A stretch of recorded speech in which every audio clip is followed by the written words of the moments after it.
Hello friends, मैं हूं सिकंदर। आप देख रहे हैं आपका पसंदीदा चैनल जीके विद सिकंदर में आपका बहुत बहुत स्वागत है। जैसे कि मेरा पिछला वीडियो इंट्रोडक्शन वीडियो था, उसमें हम क्या सिलेबस कवर करने वाले थे उनके बारे में थोड़ी जानकारी दी और बहुत अच्छा लगा। आप लोगों का जो सहयोग मिला मुझे, उसी के अकॉर्डिंग मैं बहुत ही जल्द आपके सामने आया हूँ।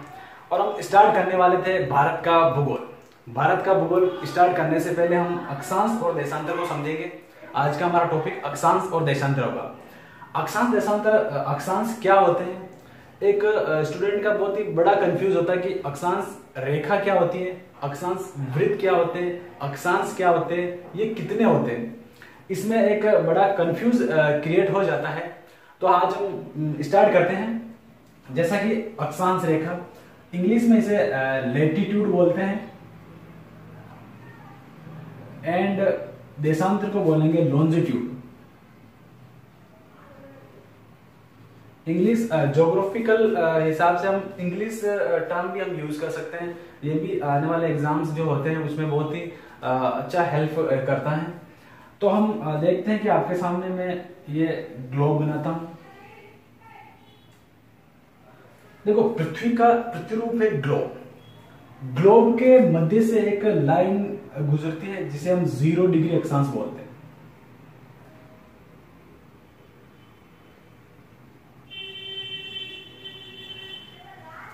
इसे भूमध्य रेखा भी बोलते हैं।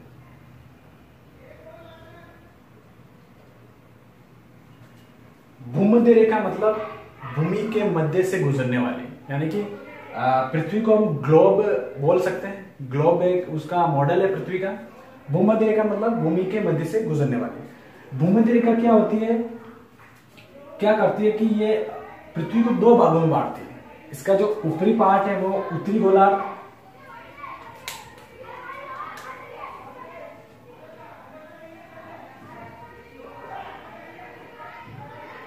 और दक्षिणी पार्ट है दक्षिणी गोलार्ध।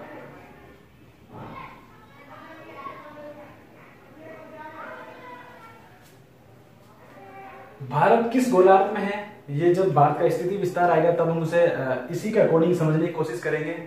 वैसे भारत उत्तरी गोलार्ध में स्थित है। अक्षांश और देशांतर का भारत के संदर्भ में हम पढ़ते जाएंगे। तो अक्षांश क्या होते हैं? अक्षांश पश्चिम से पूर्व की ओर या पूर्व की से पश्चिम की ओर खींचे गए काल्पनिक रेखा। एक बार वापस समझे, पश्चिम से पूर्व की ओर या पूर्व से पश्चिम की ओर खींचे गए काल्पनिक रेखा है। मैंने काल्पनिक शब्द यूज किया है यहाँ पर। तो कभी भी एक क्वेश्चन बन सकता है कि अक्षांश क्या है, वास्तविक रेखा या काल्पनिक रेखा। तो हमें काल्पनिक रेखा पे राइट करना है, क्योंकि आजकल जो स्टेटमेंट या कथन और कारण के क्वेश्चंस ज्यादा आते हैं। तो कथन में आ सकता है क्या अक्षांश एक वास्तविक रेखा, तो वो हमेशा वास्तविक हमेशा गलत होगा। वास्तविक नहीं है, वो काल्पनिक रेखा है। काल्पनिक रेखा कैसे? क्योंकि पृथ्वी पर जो अक्षांश है उसे हम बना नहीं सकते। पृथ्वी एक बहुत ही बड़ा एरिया कवर करता है, तो उसके हिसाब से हम उसे इन रेखा को नहीं बना सकते। तो ये कल्पना की गई है। पृथ्वी का जो प्रतिरूप है ग्लोब, उस पर कल्पना की गई कि ये यहाँ पर गुजर रही है, यहाँ से गुजर रही है। तो अगर ज्योग्राफिकल टर्म से हम देखें तो इसकी डेफिनेशन ये होगी कि पृथ्वी को अगर पृथ्वी के केंद्र से अगर ये 5 डिग्री है, ये 10 डिग्री है, 5 डिग्री, ये सारा 5 डिग्री होगा इसके पूरे समान रेखा। यानी कि पृथ्वी के केंद्र से, यानी कि भूमध्य रेखा से कोणीय स्थिति, समान कोणीय स्थिति को मिलाने वाली रेखा को हम अक्षांश कहते हैं। एक डेफिनेशन तो सीधी सीधी हो गई कि भूमध्य रेखा के ऊपर या नीचे पूर्व से पश्चिम समानांतर खींची गई रेखा को, काल्पनिक रेखा को हम अक्षांश कहते हैं। अगर ज्योग्राफिकल हिसाब से हम देखें तो ये होगी कि जितने भी डिग्री, यहां से हम ये 5 डिग्री है तो 5 डिग्री का ये कोण, ये 10 डिग्री है 10 डिग्री का कोण, ये 15 डिग्री है 15 डिग्री कोण समान। अब ये 15 डिग्री है तो ये सारे 15 डिग्री है, इधर भी 15 डिग्री है। तो इनको मिलाकर खींचे जाने वाली रेखा, समान कोणीय स्थानों की को मिलाकर खींचे जाने वाली रेखा को हम अक्षांश रेखा कहते हैं। अब अक्षांश कितने होते हैं, ये एक बड़ा कंफ्यूज क्रिएट होता है। फॉर्मली हम देखें तो अक्षांश कितने हो जाएंगे, 0 से ऊपर 90 और 0 से दक्षिण में 90, 90 और 90 प्लस 90 प्लस और एक 0 डिग्री अक्षांश, इसकी वैल्यू हम 1 रखते हैं, तो कुल अक्षांश कितने हो जाएंगे 181। सभी के एक कंफ्यूज होता है कि अक्षांश कितने होते हैं, अक्षांश 181 होंगे। और अक्षांश रेखा कितनी होती है, अक्षांश रेखा कितनी होती है, ये भी एक क्वेश्चन है। और अक्षांश वृत्त क्या होते हैं। अक्षांश रेखा, अगर रेखा की हम बात करें तो ये नॉर्थ पोल और साउथ पोल एक डॉट के रूप में, जैसे जैसे हम ऊपर की ओर खींचेंगे सारे ये रेखा, तो ये डॉट के रूप में, उत्तरी गोलार्ध और दक्षिणी गोलार्ध एक डॉट के रूप में। तो हमें 181 से दो जो उत्तरी गोलार्ध दक्षिणी गोलार्ध उनको कम कर लेना है। जैसे 181 से 2 हम करेंगे तो 179। और अक्षांश रेखा, अक्षांश ये वृत्त है, अक्षांश वृत्त यानी सर्किल भी 179 होंगे। अब आपके एक कंफ्यूज होता है कि रेखा और सर्किल में क्या डिफरेंट है, क्या पता चलता है कि कौन क्या सर्किल है। तो सारे अक्षांश है वो जो सारी अक्षांश रेखा है वो सर्किल है। फॉर एग्जाम्पल मैं आपको बताना चाहूंगा इसके द्वारा, इसे आप ग्लोब समझ सकते हैं। अगर हम इसे ग्लोब समझते हैं तो ये साउथ पोल और ये नॉर्थ पोल, ऊपर की तरफ नॉर्थ पोल, नीचे की तरफ साउथ पोल। ये एक यानी ये ग्लोब या पृथ्वी अगर इसे समझे तो इसके मध्य से एक लाइन गुजर रही है जिसे हम भूमध्य रेखा या 0 डिग्री अक्षांश कहेंगे। अगर जब आप इसे एक तरफ से देखोगे, जब आप इसे एक तरफ से देखोगे तो ये लाइन नजर आएगी, आपको ये लाइन नजर आएगी। तो हम ये कह सकते हैं कि किसी मानचित्र पर या प्लेन टेबल या प्लेन बोर्ड पर हम किसी को दर्शाते हैं मैप में, तो वो एक लाइन नजर आएगी, है ना। जैसे ये है, ये एक मानचित्र हो गया और इसके मध्य से हम अगर गुजारना चाहिए 0 डिग्री तो ये लाइन। लेकिन हम इसे अगर पूरा देखते हैं तो ये पृथ्वी पर एक सर्किल के रूप में आएगा। तो हम ये समझ सकते हैं कि पृथ्वी के मध्य से ये एक सर्किल है, अक्षांश रेखा, ये सारे सर्किल है। तो जो भूमध्य रेखा है, जो 0 डिग्री है, वो सबसे बड़ा सर्किल है, इसे हम वृहद वृत्त भी कहते हैं। जो 0 डिग्री है वो सबसे बड़ा सर्किल है, इसे हम वृहद वृत्त भी कहते हैं, यानी ग्रेट सर्किल। ग्रेट सर्किल किसे कहते हैं, ये सारे सर्किल है लेकिन सबसे बड़ा सर्किल ये है। अब इससे छोटा, ये 0 डिग्री, इससे ऊपर 1 डिग्री होगा, 2 डिग्री होगा, यानी सपोज करें 5 डिग्री ये है, तो 5 डिग्री 0 डिग्री से छोटा सर्किल होगा। जैसे जैसे हम ऊपर की तरफ जाएंगे सर्किल छोटे होते जाएंगे और एक पॉइंट आएगा 90 डिग्री, वहां पर डॉट के रूप में हो जाएगा, वहां पर वो कोई सर्किल नहीं होगा और डॉट हो जाएगा, जैसे कि ये दर्शाया हुआ है। तो अब ये एक स्टेटमेंट ये भी बन गया कि 0 डिग्री भूमध्य रेखा से दूरों की ओर जाते वक्त जो सर्किल है, जो अक्षांश वृत्त है, वो छोटे होते जाते हैं। आपको ये अगर ज्योग्राफी के स्टूडेंट हो आप, तो ये समझना बहुत जरूरी है कि भूमध्य रेखा से ऊपर की ओर यानी कि दूर की ओर जाते वक्त दोनों तरफ सर्किल छोटे होते जाते हैं। अगर सपोज करें कि सबसे बड़ा सर्किल कैसे होगा, सबसे बड़ा सर्किल अगर इसे रिंग पहनाए हम इस बॉल को, तो सबसे बड़ी रिंग कहाँ आएगी, बीच में आएगी, उससे ऊपर दोनों तरफ छोटी छोटी रिंगें आती रहेगी। तो इससे आपको समझ में आया होगा कि सर्किल और रेखा क्या है। रेखा एक अगर सिंपल कागज पर हम दर्शा रहे हैं तो रेखा है। तो ये सारी अक्षांश है, ये 1 हो गया, 2 हो गया, 3 हो गया, ऐसे 90s, और नीचे भी दक्षिणी गोलार्ध में भी 90s। अब एक बहुत ही बड़ा थोड़ा क्वेश्चन आता है कि अक्षांश लाइन हो गई 179, अक्षांश टोटल हो गए 181 और अक्षांश वृत्त हो गए 179 और ग्रेट सर्किल होता है। और अब थोड़ा समझे, दो अक्षांशों के बीच में जो दूरी होती है, दो अक्षांशों के बीच की जो दूरी होती है वो भूमध्य रेखा पर कितनी होती है, यानी दो अक्षांशों के मध्य दूरी होती है भूमध्य रेखा से 111.13 किलोमीटर होती है। यानी कि जो भूमध्य रेखा के आसपास जो दूरी होगी 111.13 किलोमीटर होगी। जैसे जैसे हम ऊपर की ओर जाएंगे, यानी कि साउथ पोल और नॉर्थ पोल की तरफ जाएंगे, तो साउथ पोल और नॉर्थ पोल की ओर जाएंगे तो ये जो दूरी है इनके दो अक्षांशों के मध्य जो दूरी है वो बढ़ेगी। समझे? हमने सर्किल के बारे में क्या बताया कि सर्किल भूमध्य रेखा से दूरों की ओर जाते वक्त सर्किल छोटे होते जाते हैं, जो वृत्त है वो छोटे होते जाते हैं। मैंने पोल से आपको एग्जांपल देके भी समझाया। लेकिन जो दो अक्षांशों के बीच की दूरी है वो भूमध्य रेखा से ऊपर यानी या नीचे उत्तरी गोलार्ध या दक्षिणी गोलार्ध में जाते वक्त उनके बीच की दूरी बढ़ेगी। क्यों बढ़ेगी? ये एक क्वेश्चन क्रिएट हो जाता है, क्योंकि जो पृथ्वी है वो पूरी गोल ना होकर, ये जैसे इसे पृथ्वी समझे तो ये तो बॉल पूरी गोल है, ये गोल ना होकर उत्तरी ध्रुव और दक्षिण ध्रुव से थोड़ी सी पिचकी हुई, थोड़ी सी टिल्ट है। तो यानी कि अंदर जैसे वो झुकाव है, इसके अंदर थोड़ा स्लोप बना हुआ है दोनों गोलार्धों पर, तो गोलार्धों पर जाते वक्त वो दूरी थोड़ी सी उनके बीच यहाँ दूरी बढ़ जाती है, बढ़कर 111.70 किलोमीटर हो जाती है।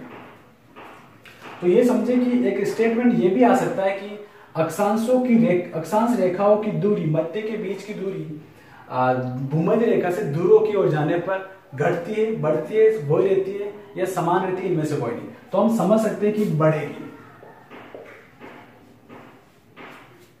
बढ़ती है। और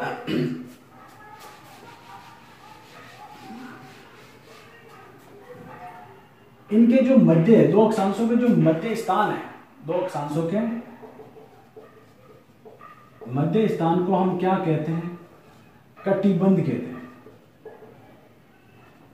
इंग्लिश में अगर बोले तो जोन कहते हैं। दो अक्षांशों के मध्य हम कटिबंध बोलते हैं उसे, या इंग्लिश में जोन बोलते हैं। जैसे शीत कटिबंध, उष्ण कटिबंध, उपोष्ण कटिबंध, ये सारी चीजें हम किसके द्वारा डिसाइड करते हैं? अक्षांश रेखाओं के द्वारा या अक्षांशों के द्वारा।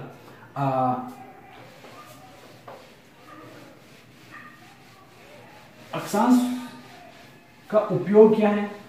जैसे मैंने आपको बताया कि अक्षांशों का क्या उपयोग है। अक्षांश का उपयोग है कि किसी भी स्थान की स्थिति का पता लगाने के लिए या जलवायु कंडीशंस में बांटने के लिए, है ना। और कुछ स्पेशल अक्षांश होती है, उनके बारे में आज हम थोड़ा सा और देखते हैं। जैसे कि ये ग्लोब है और ये इसके मध्य से 0 डिग्री अक्षांश गुजर रही है।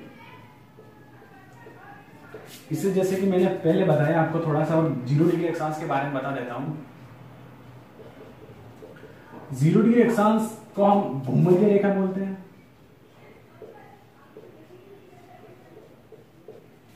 इसे विषुवत रेखा भी बोलते हैं। इंग्लिश में भूमध्य रेखा को इक्वेटर बोलते हैं और इक्विनॉक्स बोलते हैं हम विषुवत रेखा को। विषुवत रेखा को विषुवत रेखा क्यों बोलते हैं? क्योंकि वे स्थान, पृथ्वी का वे स्थान जहां पर दिन रात बराबर होता है। तो पृथ्वी का एक ही स्थान भूमध्य रेखा पर हमेशा दिन रात बराबर होता है। तो दिन रात बराबर होने वाली जगह को हम विषुव बोलते हैं, वह विषुव होता है ना। जैसे कि आपने सुना भी होगा शरद विषुव और बसंत विषुव। तो इसी कारण इस रेखा को विषुवत रेखा बोलते हैं। अगर आप पीछे के आरटेट के पेपर उठा के देखेंगे तो आपको मिलेगा कि सीधा सीधा पूछा गया कि 0 डिग्री अक्षांश को और क्या कहते हैं। तो ऑप्शंस में विषुवत रेखा था, तो आपको ये इजी क्वेश्चन लग रहा होगा, लेकिन ये समझ ले कि ये क्वेश्चन आता है। 0 डिग्री अक्षांश को और किस नाम से जानते हैं, ये भी आपको समझना है। तो हम ये तो 0 डिग्री अक्षांश के बारे में। अब कुछ स्पेशल अक्षांश है ना, तो उनको हम समझते हैं। जैसे एक हो गया 0 डिग्री अक्षांश, भूमध्य रेखा के बीचों बीच से गुजरता है। और एक हो गया 23.5 डिग्री अक्षांश,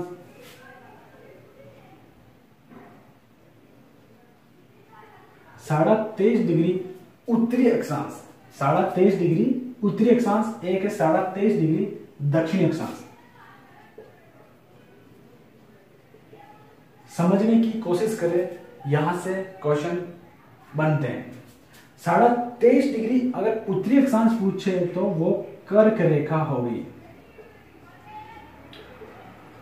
ट्रॉपिक ऑफ कैंसर। इंग्लिश में क्या बोलेंगे? Tropic of Cancer. अगर 23.5 डिग्री दक्षिण अक्षांश बोले या आए कि 23.5 डिग्री दक्षिणी अक्षांश को क्या कहेंगे, तो उसे कहेंगे मकर रेखा। इंग्लिश में अगर बात करें तो Tropic of Capricorn. Tropic of Capricorn किसे बोलेंगे? मकर रेखा को। और एक यहां 67.5 डिग्री उत्तरी अक्षांश बनता है, एक बनता है 67.5 डिग्री दक्षिणी अक्षांश। उत्तर में वाले उत्तरी अक्षांश, दक्षिण में दक्षिणी अक्षांश। इसे बोलेंगे आर्कटिक वृत्त। आर्कटिक वृत्त, आर्कटिक सर्किल इसे बोलेंगे, क्योंकि जो नॉर्थ पोल है उसके चारों तरफ आर्कटिक महासागर है। आर्कटिक महासागर होने के कारण इस 67.5 डिग्री उत्तरी अक्षांश को हम आर्कटिक वृत्त बोलते हैं। जैसा कि कहीं इसका यूज हो रहा है वृत्त और कहीं रेखा, तो दोनों एक चीज है, मैं आपको समझा चुका हूं। और 67.5 डिग्री दक्षिणी अक्षांश अंटार्कटिक वृत्त, अंटार्कटिक वृत्त, क्योंकि जो साउथ पोल है वहां पर अंटार्कटिक महाद्वीप होने के कारण अंटार्कटिक वृत्त कहा गया। और 90 डिग्री आपको पता है, 90 डिग्री साउथ और 90 डिग्री नॉर्थ, साउथ और नॉर्थ, तो ये उत्तरी ध्रुव और ये दक्षिण ध्रुव, north pole and south pole. तो ये कुछ स्पेशल अक्षांश है, इनके बारे में कभी कभी क्वेश्चंस आ जाता है, तो आपको ये थोड़ी जानकारी होनी चाहिए कि कौन सी अक्षांश को किस नाम से हम जानते हैं। कर्क रेखा को आप भली भांति जानते होंगे, और भारत के लिहाज से हम उसे जब स्थिति और विस्तार के बारे में पढ़ेंगे तब इसे बहुत ही डिटेल से पढ़ेंगे। मकर रेखा, अगर वर्ल्ड के हिसाब से पढ़े तो मकर रेखा भी इंपॉर्टेंट है। मकर रेखा किन किन महाद्वीपों से गुजरती है, किन देशों से गुजरती है, ये वर्ल्ड ज्योग्राफी के लिहाज से बहुत महत्वपूर्ण हो जाता है। अब हम देखते हैं कि इनको जो अक्षांश ताप कटिबंधों में बांटा गया, वो हम थोड़ा उसके बारे में देखते हैं।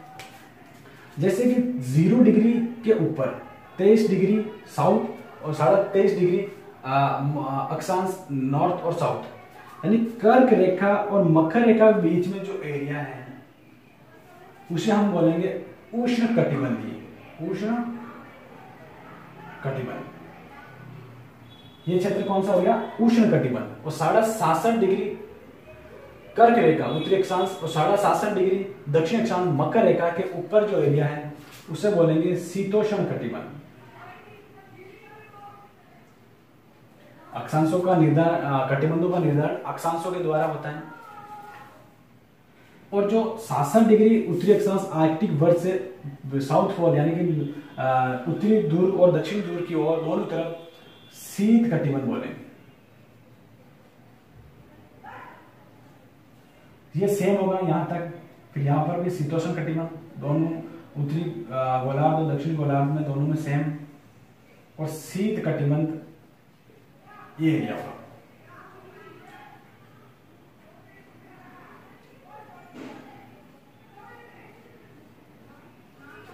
ये कभी कभी क्वेश्चन आ जाता है कि शीत कटिबंध कितने डिग्री अक्षांश के बीच है या किस एरिया में है, तो ये थोड़ा नॉलेज होना चाहिए। या फिर जब हम भारत का भूगोल पढ़ेंगे, भारत की लोकेशंस पढ़ेंगे, तो किस कटिबंध में आता है, क्या कारण है कि इसी कटिबंध में आता है, आधा ऊपर आधा नीचे, कौन से कटिबंध क्या है, वो सारी चीजें हम इसके माध्यम से सीख सकते हैं। क्योंकि 0 डिग्री के ऊपर या दक्षिण नीचे उष्ण कटिबंध, फिर 23.5 डिग्री उत्तरी अक्षांश कर्क रेखा से ऊपर 67.5 डिग्री शीतोष्ण कटिबंध 7.5 से 90 डिग्री शीत कटिबंध, दोनों गोलार्धों में ये जलवायु पाई जाती है।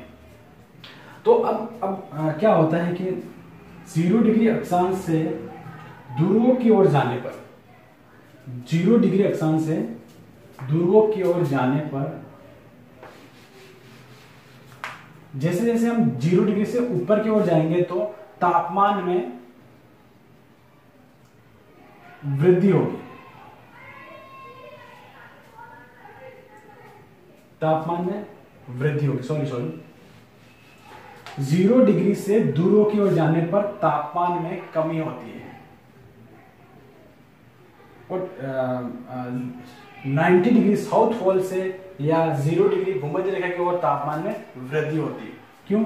जैसे अगर हम जैसे जैसे 0 डिग्री से 90 डिग्री की ओर ऊपर की ओर जाते हैं तो हमें ऐसा लगता है कि नॉर्थ पोल और साउथ पोल पर बर्फ जम जाती है, क्योंकि जैसे जैसे हम ऊपर की तरफ जाते हैं अक्षांशों में, अक्षांश बढ़ने के साथ तापमान में कमी, अक्षांश घटने के साथ तापमान में वृद्धि। ये समझे, ये स्टेटमेंट आपके लिए बहुत ही जबरदस्त स्टेटमेंट होगा।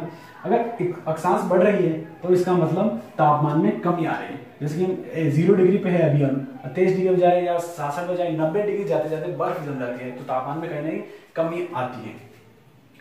तो इनके बीच के क्षेत्र को जैसे कि हमने कटिबंध या जोन का, जैसे कि मैंने आपको बता दिया, और अक्षांशों के द्वारा क्या जलवायु के बारे में पता लगता है या किसी स्थान की स्थिति के बारे में पता लगता है, अक्षांश कितने होते हैं वो सारी चीजें हमने सीखी, और कौन कौन से स्पेशल अक्षांश होते हैं और कौन किस किस कटिबंध में बांटा गया, ये सारी चीजें अक्षांश के द्वारा निर्धारित होती है। अब हम देखते हैं कि देशांतर क्या होता है।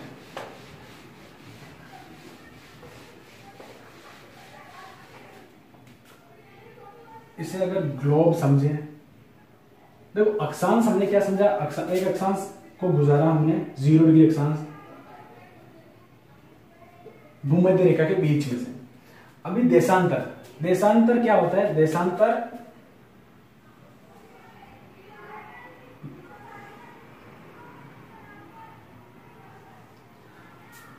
उत्तर से दक्षिण की ओर खींचे गए, उत्तर से दक्षिण की ओर खींचे गए काल्पनिक रेखाओं को हम देशांतर रेखा कहते हैं। अक्षांश पूर्व से पश्चिम खींचे गए काल्पनिक रेखा को हमने अक्षांश का, और ज्योग्राफिकल टर्म से कहा कि समान कोणीय स्थानों को मिलाने वाली रेखा को हमने अक्षांश का। इसी प्रकार इसमें एक रेखा की भी रेखा खींची 0 डिग्री, 0 डिग्री देशांतर। 0 डिग्री देशांतर एक जो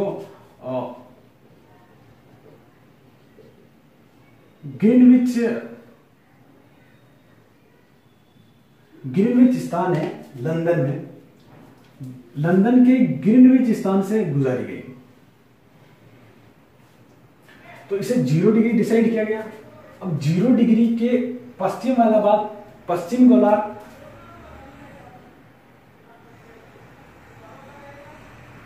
और 0 डिग्री के पूर्व वाला भाग पूर्वी गोलार्ध।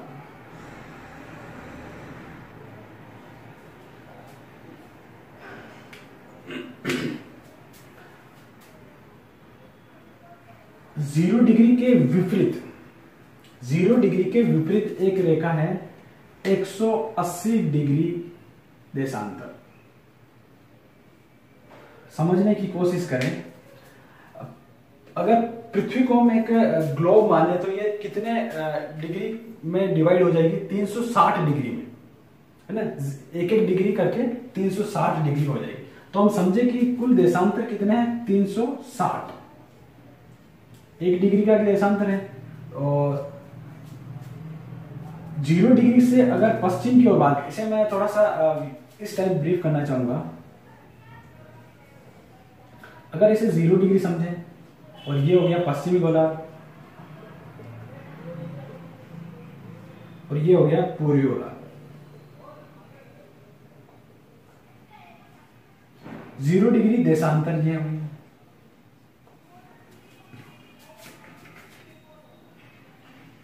ये 0 डिग्री देशांतर हो गई। इसके ठीक विपरीत ये 0 डिग्री हो गई, इसके ठीक विपरीत 180 डिग्री देशांतर। जैसे अक्षांश में क्या था कि 0 डिग्री अक्षांश है, तो ये दोनों तरफ 0 डिग्री अक्षांश ही था, यानी कि पूरा एक सर्किल था, और ये हाफ सर्किल है, और दो देशांतर बन के पूर्ण सर्किल बनता है, कंप्लीट सर्किल बनता है। समझ रहे हो मेरी बात? आगे वाला 0 डिग्री अक्षांश, इसके जस्ट विपरीत सेम 180 डिग्री देशांतर, सॉरी 0 डिग्री देशांतर, इसके विपरीत 0 डिग्री 180 डिग्री देशांतर। तो अगर ये 0 डिग्री देशांतर है तो इसके विपरीत जो होगा, सपोज ये है, ये 180 डिग्री देशांतर होगा, ये भी 180 डिग्री देशांतर होगा। इसके पश्चिम में हो गए 179 और 179, 0 से 180 के बीच में 179 देशांतर है। मैं थोड़ा क्या समझाता हूं। 0 डिग्री से 180 डिग्री देशांतर के बीच 179 है। 0 डिग्री से 180 के बीच 179 देशांतर है। ये हो गया पश्चिमी गोलार्ध। और 0 डिग्री से 180 पूर्वी गोलार्ध में भी 179 देशांतर है। 179 समझ गए? 0 से 180 के बीच में 179। अब क्या होता है, एक हम 0 डिग्री को काउंट करेंगे, 0 डिग्री देशांतर, इसकी वैल्यू 1 समझ सकते हैं। 0 डिग्री देशांतर की वैल्यू 1 समझ सकते हैं, ये कितनी है हमें पता 1 है। और 180 डिग्री देशांतर भी कितनी है, वो भी 1 है।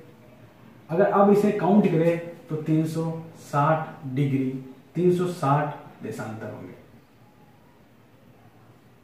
तो देशांतर का अगर सवाल आए कि कुल देशांतर कितने हैं, तो 360 देशांतर है। मैंने आपको पश्चिम और पूर्वी गोलार्ध में भी समझा दिया है कितने कितने हैं, तो आप ये समझ सकते हैं। आप इसे स्क्रीनशॉट भी ले सकते हैं, या अपने पास नोटबुक है तो नोट भी कर सकते हैं। ये सारी चीजें जब हम ये देशांतर, हम जब टाइम कैलकुलेट है, समय गणना जब हम सीखेंगे, समय कैसे क्या होता है, कितना समय किस देश का क्या समय है, वो सारी चीजें समझेंगे, तब ये कहीं ना कहीं आपके देशांतर काम आएंगे। तो जरूर इसे अपने समझें, और गोलार्ध जरूर समझे कि 0 डिग्री देशांतर से पश्चिम की तरफ पश्चिम गोलार्ध, और पूर्व की ओर पूर्वी गोलार्ध। 0 डिग्री अक्षांश से उत्तर की ओर उत्तरी गोलार्ध, दक्षिण की ओर दक्षिण गोलार्ध। क्योंकि जब बाहर की स्थिति हम समझेंगे, लोकेशन हम समझेंगे, तो ये एक काम में आएगी हमें। क्योंकि किसी भी स्थान की स्थिति के लिए हमें अक्षांश और देशांतर का जानकारी होना बहुत जरूरी है। अब हम समझते हैं कि थोड़ी सी इनकी परिभाषा देखते हैं।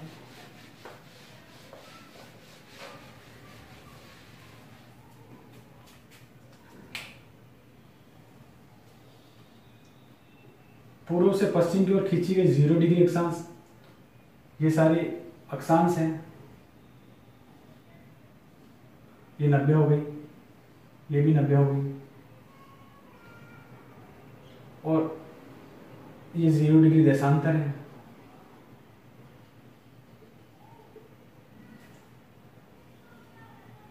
ये सारे देशांतर है, पश्चिम गोलार्ध और पूर्वी गोलार्ध। ये क्या एक जाल बनाती है, ग्रिड बनाती है, ग्रिड। ये एक पूरा अक्षांश और देशांतरों का जाल बनता है, और 0 डिग्री अक्षांश पर एवरी देशांतर 90 डिग्री पर काटती है। ये 90 डिग्री, ये 90 डिग्री, ये आपस में एक दूसरे को 90 डिग्री पे काटती है। कहां पर? 0 डिग्री देशांतर पर। अब देशांतर की बात हम कर रहे थे, तो देशांतर अगर बात करें तो 0 डिग्री अक्षांश पर जो देशांतरों के मध्य की दूरी है, बीच की जो दूरी है, वो हो जाएगी 111.32 किलोमीटर। समझने की कोशिश करें, हमने अक्षांशों के बीच की दूरी की बात की, तो वो 111.13 किलोमीटर थी, और दूरों पर वो कम होती है, बढ़ती है, तो कितनी हो गई? 111.70 किलोमीटर। ये अब ये देखिए, ये दो अक्षांश है, इनके बीच की दूरी यहाँ पर 111 किलोमीटर होगी, और एक स्पेशल थोड़ा सा 42 डिग्री पर इनके बीच की दूरी 79 किलोमीटर हो जाएगी। ये फैक्ट है, याद रखें, ये भी फैक्ट है। क्योंकि जैसे जैसे अक्षांश 0 डिग्री अक्षांश से ध्रुवों की ओर जाएंगे तो इनके बीच की दूरी कम होती जाती है। समझने की कोशिश करें कि 0 डिग्री से अगर हम ये इस पे वापस आए और ये एक 0 डिग्री देशांतर है और सपोज दैट ये 1 डिग्री देशांतर है, पश्चिमी देशांतर, और 1 डिग्री पूर्वी देशांतर है, तो ये यहाँ पर इनके बीच में जो चौड़ाई ज्यादा होगी, लंबाई ज्यादा होगी। जैसे जैसे हम ऊपर की तरफ जाते हैं तो ये मिल जाती है, कहीं ना कहीं इनकी बीच की जो चौड़ाई है उनमें कमी आती है। आप यहाँ पर भी देख सकते हैं 0 डिग्री के मध्य ज्यादा स्पेस है और जैसे जैसे ऊपर की ओर जा रही है यहाँ पर ध्रुवों की ओर मिल जाती है। तो ध्रुवों पर इनके बीच की जो दूरी होती है वो 0 किलोमीटर होती है। क्यों? ये मिल जाती है, सारी देशांतर ध्रुवों पर एक बिंदु के रूप में मिल जाती है। और 42 डिग्री पर 79 किलोमीटर इनके बीच की दूरी होती है। और 0 डिग्री पे जो अगर क्वेश्चन आने वाला है तो यहाँ पर आएगा 0 डिग्री पर अक्षांश देशांतरों के बीच की दूरी कितनी होती है? वो 111.32 किलोमीटर होती है।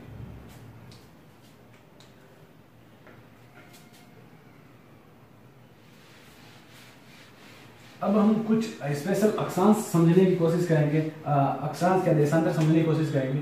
एक देशांतर हमने समझा 0 डिग्री देशांतर। 0 डिग्री देशांतर क्या होता है? 0 डिग्री देशांतर को हम प्रधान देशांतर भी कह सकते हैं, यामोत्तर भी कह सकते हैं, ग्रीनविच रेखा भी कह सकते हैं। क्वेश्चन आ सकता है कि 0 डिग्री देशांतर को और किन नामों से जानते हैं हम, तो ये सारे ये नाम है। ग्रीनविच रेखा, प्रधान देशांतर रेखा, यामोत्तर रेखा, सेंट्रल मेरिडियन रेखा, सेंट्रल मेरिडियन लाइन, GMT बोलते हैं, Greenwich main time, Greenwich main time, यानी कि विश्व समय रेखा भी बोल सकते हैं, विश्व समय रेखा। क्यों? विश्व में जो भी समय का डिसाइड होता है वो GMT से होता है। इसके बारे में जब हम नेक्स्ट वीडियो लेके आएंगे टाइम कैलकुलेशन, तब और अच्छे से समझेंगे। आज हमें बस इसके जो नाम है और नाम का क्या मतलब है वो समझना है। तो 0 डिग्री देशांतर को हम प्रधान देशांतर, यामोत्तर, ग्रीनविच रेखा, क्योंकि ये लंदन के एक ग्रीनविच नामक स्थान से गुजरती हैं और यहाँ एक प्रयोगशाला है, रॉयल सोसाइटी। और सेंट्रल मेरिडियन लाइन, केंद्रीय मध्याह्न रेखा, जैसे कि मध्याह्न या प्रधान बात एक ही है। GMT, ग्रीनविच मेन टाइम, विश्व समय रेखा।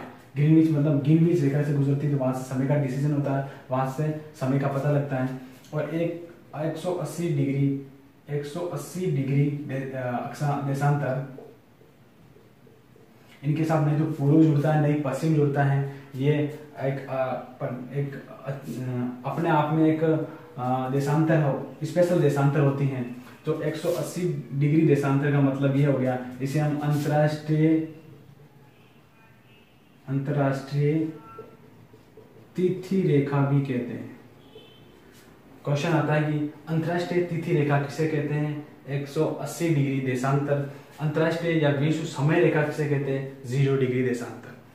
तो ये सारी चीजें आज हमने कवर की। इसका जो नेक्स्ट वीडियो है वो हम बहुत ही जल्द लेके आएंगे, और वो लेके आएंगे समय कैलकुलेट, यानी टाइम कैलकुलेट या समय गणना पर लेके आएंगे। जैसे कि वो राजस्थान है, राजस्थान के जैसलमेर और धौलपुर के बीच में जो टाइम का अंतर है वो क्यों है, लोकल टाइम क्या होता है, स्थानीय समय क्या होता है, अंतरराष्ट्रीय तिथि रेखा से क्या समझते हो, ये विश्व समय रेखा की गणना कैसे की जा सकती है, दो देशांतरों या दो जगहों के बीच में समय का अंतर कैसे होता है, वो सारी चीजें हम नेक्स्ट वीडियो में समझेंगे। तो आशा करता हूं कि आपको ये वीडियो पसंद आया होगा, और लाइक, कमेंट और सब्सक्राइब जरूर करें इस चैनल को, जिससे कि हम और अच्छे से अच्छे वीडियो आपको प्रोवाइड करवा सकें। बहुत ही जल्द वापस आते हैं। Okay, all the best.